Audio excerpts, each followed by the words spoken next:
दोस्तों, आप देख रहे हैं मिस्ट्री टीवी और आज मैं आपको बताऊंगा शिनचैन के बारे में। शिनचैन कार्टून आप में से कई लोगों का मनपसंद कार्टून रहा होगा।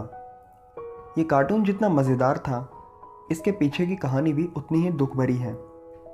ये कहानी है शिनचैन और उसके परिवार की, जो जापान में रहने वाला एक खुशहाल परिवार था। उसके परिवार में उसके पिता हिरोशी, माँ मिसाई, शिनचैन और उसकी छोटी बहन हिमावारी थी। और उनके पास एक प्यारा सा कुत्ता भी था जिसका नाम था शीरो। शिनचैन असल ज़िंदगी में भी उतना ही शरारती था जितना उसे कार्टून में दिखाया जाता है।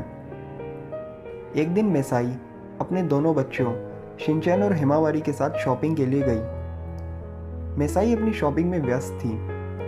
तभी अचानक शिनचैन ने देखा कि उसकी छोटी बहन हिमावारी अकेले ही सड़क को पार करने की कोशिश कर रही थी और उस सड़क पर गाड़ियां बड़ी तेज़ी से आ रही थीं।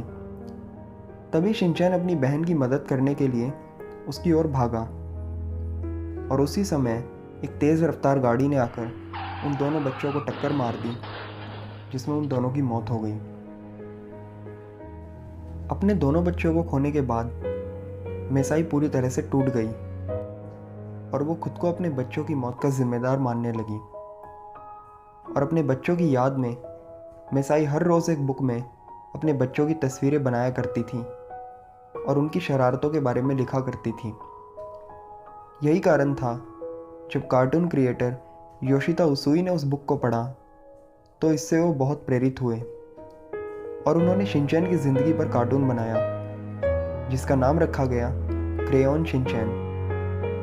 बच्चों में शिनचैन की फ़ैन फॉलोइंग को देखते हुए शिनचैन के आखिरी एपिसोड को कभी भी टीवी पर टेलीकास्ट नहीं किया गया, क्योंकि उसके आखिरी एपिसोड में इसी घटना को दिखाया गया था और इससे बच्चों पर बुरा असर ना पड़े, इसीलिए इस एपिसोड को कभी भी टीवी पर टेलीकास्ट नहीं